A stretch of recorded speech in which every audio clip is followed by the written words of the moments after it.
nothing greater can be thought of. No? Sa to pa nga, kung maghuna-huna ka o usa ka butang o usa ka dinalang nga niya dili na nimo masabtan kay wa na kay mahuna-hunaan, Ginoo na na. May argument. Now, kita bitapot sa una bitaw sa mga bata pa. Ako si Batman, ako si Superman. Anya alopik kay Batman Superman. Ako Ginoo, awa na mahimo. No? Ginoo naman. No? So labaw na gid ang Ginoo. Ay sa gamita Ginoo kay awahin na, no. Ingon ana nga duwa-duwa. Pero ingon ana nga idea nga magpalabuan ay wa na kay mahuna-hunaan, Ginoo na siya. Namatod pa sa ang pag-refute ni ana, ang pagsupak niya ng mga panghunahuna, mingon nga ug wa na kay mahuna-hunaan, Ginoo na di ay. No? mo na ilang argument, no. Kaya nga naman sa unang panahon wa man ta makunahon nag internet. Na nya hingabot di gyud nag internet, no. Sa nagtubo ko kisa ba ko'y makahuna-huna og singanang no ma-access na to ang dako kay sa gambata pa ko ang kalibutan dako kaayo karon kinagamayan na lang ngano man tungod sa bag-ong technology, no.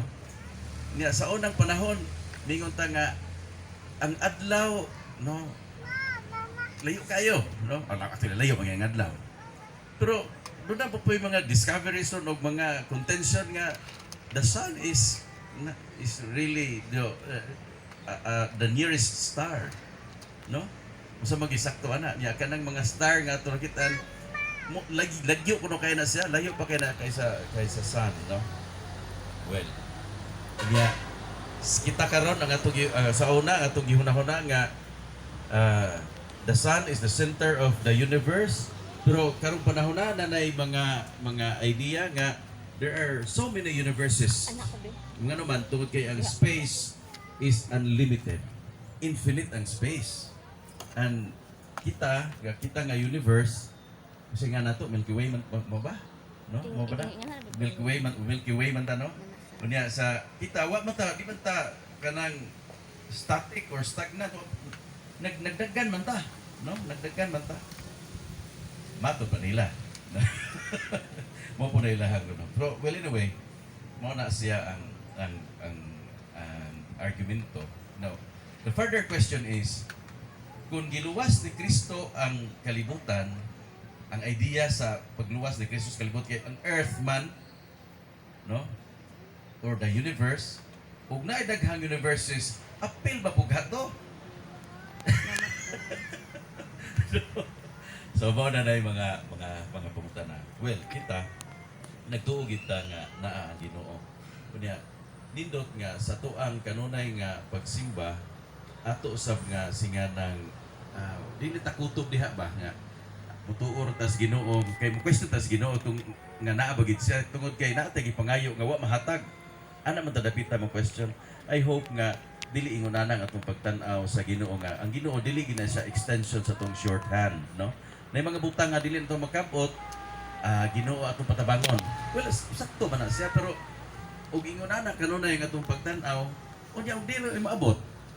Nawa ang atong pagtuo sa Ginoo, no.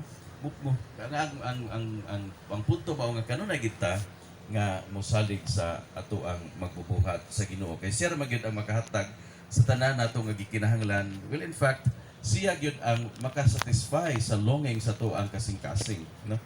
Si St. Thomas Aquinas mingon siya nga only God, no, satisfies.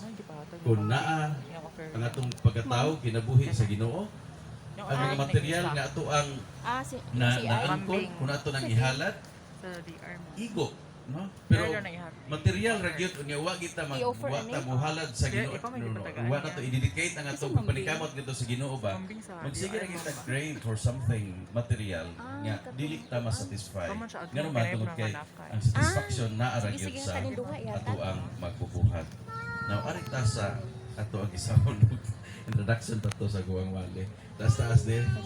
Ngano bitaw late na nagsugod. Now, una, let us celebrate this founding anniversary in the spirit of thanksgiving. Salamat sa Ginoo sa mga grasya nga atong nadawat.